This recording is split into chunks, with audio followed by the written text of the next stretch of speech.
ஐரோப்பாவில் பிரெஞ்சு புரட்சிக்கு பிறகு சுதந்திரம், சமத்துவம், சகோதரத்துவம் என்ற புதிய சிந்தனைகள் பரவ ஆரம்பித்தன. ஆனா எல்லாரும் சமம்னு சொல்ல முடியல. சமுதாயம் 3 பெரிய அரசியல் சிந்தனைகளால பிரிந்தது. லிபரல்கள் சொன்னது மக்கள் சுதந்திரமா இருக்கணும், அரசு மக்கள் ஆட்சி கொடுக்கணும். ஆனா வாக்கு உரிமை மட்டும் பணக்கார ஆண்களுக்கு மட்டும். ராடிகல்ஸ் சொன்னது இல்லை, ஏழைகளும் பெண்களும் கூட வாக்குரிமை வாங்கணும். கன்சர்வேட்டிவ்ஸ் சொன்னது பழைய வழிகள் நல்லது, பெரிய மாற்றம் வேண்டாம்.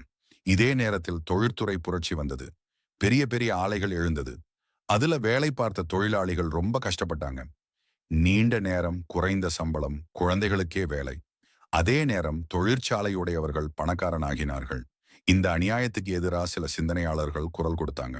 சோசலிசம் உருவானது. சோசலிஸ்ட் சொன்னது நிலம், தொழிற்சாலைகள், வளங்கள் ஒருவருடையதில்லை, சமுதாயத்துக்கே சேர்ந்தது. லாபம் ஒருத்தருக்கு மட்டுமில்லாம எல்லாருக்கும் பகிர்ந்தளிக்கணும். ராபர்ட் ஓவன் இங்கிலாந்துல வந்து நல்ல சமூகத்தை கட்டினாரு. கார்ல் மார்க்ஸ் மற்றும் எங்கல்ஸ் சொன்னது இன்னும் வலிமையானது. வரலாறு எப்போதும் பணக்காரர்களுக்கும் ஏழைகளுக்கும் நடுவே நடக்கும் போராட்டம்தான். தொழிலாளிகள் ஒன்றிணைந்து அதிகாரத்தை பிடிக்கணும். அதுதான் கம்யூனிசம். இப்போது ரஷ்யாவை பாருங்கள். ரஷ்யாவை சார்னிகோலஸ் என்ற மன்னன் ஆட்சி செய்தார். அவனுக்கு அரண்மனை, ஆடம்பரம். ஆனா விவசாயிகள் பட்டினி, தொழிலாளிகள் பசி, வீரர்கள் போர் வெறுத்து போன நிலை.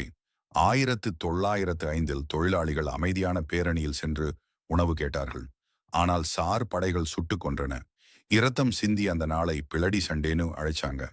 அதிலிருந்து மக்களின் கோபம் அதிகரிச்சது.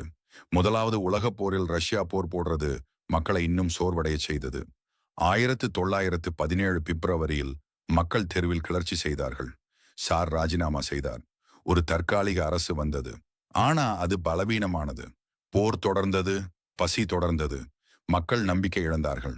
அந்த நேரம் தொழிலாளிகள், விவசாயிகள், வீரர்கள் தங்களுக்கே ஒரு பேரவையை